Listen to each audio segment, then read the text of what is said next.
Shalom, family. This is Judah. The false teachers are busy leading you astray. Eli, Israel, Hebrews on the island too, and a lot of others are leading you astray by keeping you from going to the very books that opens up your understanding and also gives you wisdom. So I'm going to prove to you today that the original first five books of the Torah is not the only books, and that they also mention the new moon numerous times. The only thing they don't do is give you the details. You see, it's not enough just to know about the new moon. You need to know how it works and why it works for you. The purpose of the new moon was for Israel. It was for us. So what good would it do us if we don't acknowledge it? The details are in the books they took out. So false teachers are busy entertaining ideological opinions. They are guided by spirits that are confederate against you. So today we will see how they do it, and we will show you what they are lacking. We will also use the scriptures to validate the lost books of the Torah. So we'll start with what is commonly called the first five books of Moses. The very word or words, the first, suggests that is just the start of books. It is the first five of those books, meaning there was other books. So let's start with Numbers 10 and verse 10. Also, in the day of your gladness, that's the new moon, and in your solemn days, and in the beginnings of your month, that is the new moon. The new moon starts the beginning of every month. Ye shall blow with the trumpets over your burnt offerings and over the sacrifices of your peace offerings, that they may be to you for a memorial. Remember this before your Creator. The new moon marks the beginning of a new lunar cycle and often brings with it an array of new beginnings. This is the new moon. You see that little fine sliver of light? Why is it new? Because it was empty, and now it's beginning to feel. The beginning of something means starting something. Starting something means it's new. Look at Numbers 28, verse 11. On the first of every month, present to the Creator a burnt offering of 2 young bulls, 1 ram, and 7 male lambs a year old, all without defect. What is he talking about on the first of every month? This, right here.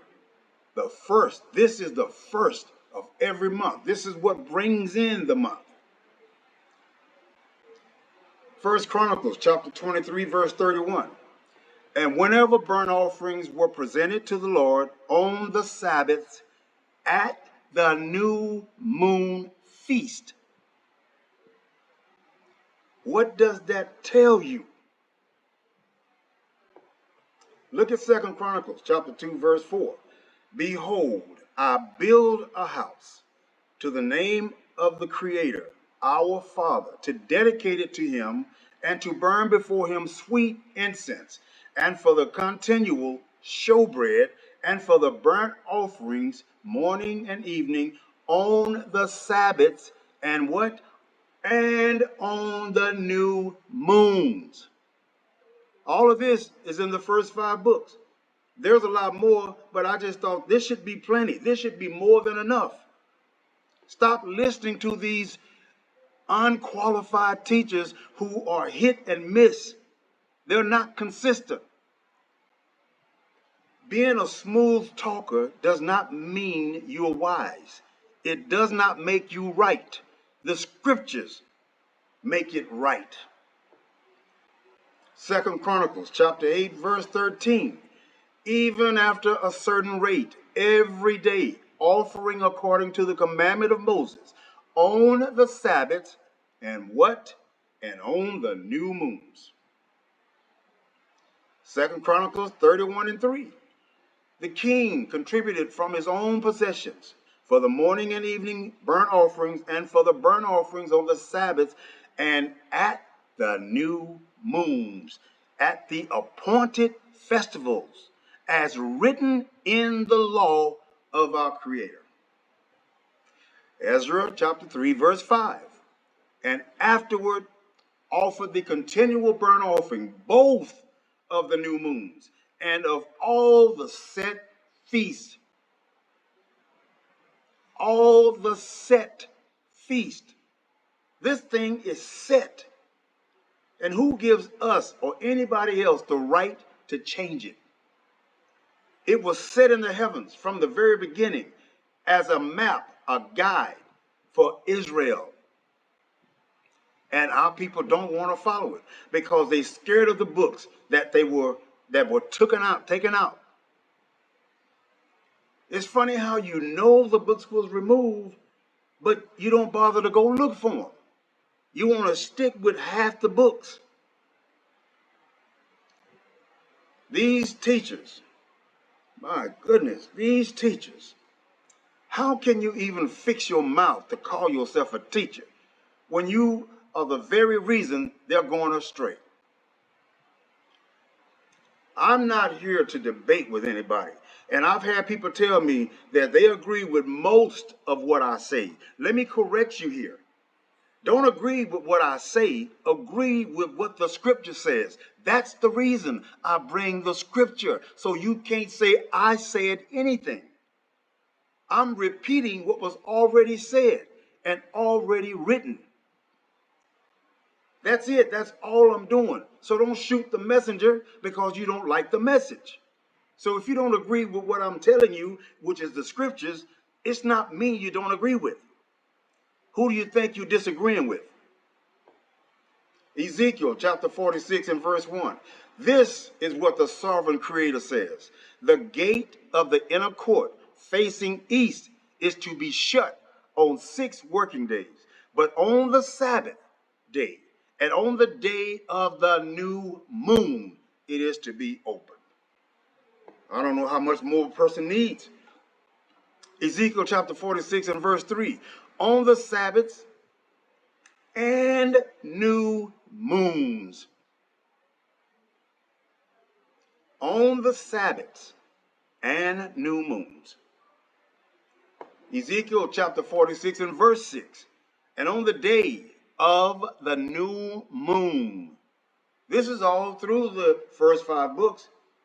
It's so many, I just didn't want to put them all up here because it'd take me hours to finish. But like I said before, this should be more than enough to open the eyes of those who are called. Now, I don't expect everybody to get this. Guess what? Everybody ain't called. Those that have closed eyes, it don't matter how you put this. They just ain't gonna see it. They will not see it. So you count yourself blessed if you can see this. Ezekiel 46 and 6, and on the day of the new moon. All of these scriptures speak of the new moon, but not one of them teaches us how to observe the new moon, because that was left to another book of the Torah to provide details as to how to observe the new moon. And all of these scriptures are in the first 5 books. So where should we search out the meaning and purpose of this special moon? Each book served for its own purpose, and others provided details such as Enoch, Jasher, Jubilees, and Ezra. Without Enoch or Jubilees, we wouldn't have any understanding of the new moon or how to acknowledge it. So what is a biblical new moon? Right here. See that little light right there? That's the beginning of your month. The Torah, the first 5 books of the Torah, does not teach you this, but it mentions it all through the first 5 books. It must be a reason for that. The reason is in the other books. I guess the Creator figured that we would have enough sense to know, but that was because during that time, all the books were in place. So we wouldn't have had to be told to go look at this book. We would have naturally went from one book to the next until we got to the end. And in that case, we would have known about this. So that tells you why they took it out. Because if you know about the new moon, you know how to reach your salvation. So now do you understand why they took it out? They don't want you to find this. They want you to stay lost. Knowing half the books is not going to get you into the kingdom. You need to know first all the way to the last. That includes the books that they took out. They didn't take it out for no reason. They had a reason for that. So do you see the fine sliver of light? Does your gas tank start off with a full tank? When you fill your gas tank, it's not the first drop a new beginning. You can clearly see the moon is filling with light, which is a new or beginning. All this is explained in the books the false teachers tell you to ignore. The first 5 books of Moses gives us the summary, not the details. So, since the new moon is the only way to know for sure when our 7th-day Sabbath is, how can we possibly keep Sabbaths and feast days without directions? The fact that these books were removed is the very reason why we can't come together as one nation. The reason why these books were removed is because it keeps us out of order or directions, which keeps us in error. Don't you see that was their plan? How is that so hard to see?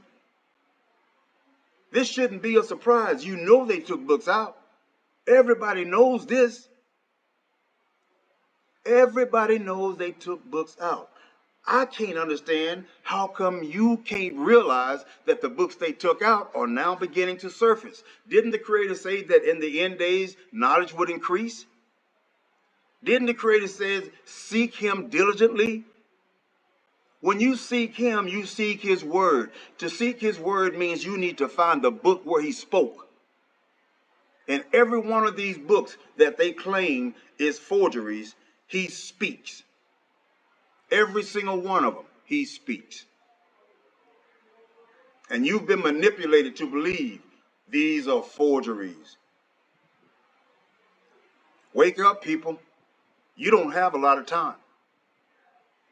The second Exodus is fast approaching. We're headed for an eclipse that's going to change everything. And if you don't get it now, you will be too late. Don't let the ship sail without you. Shalom.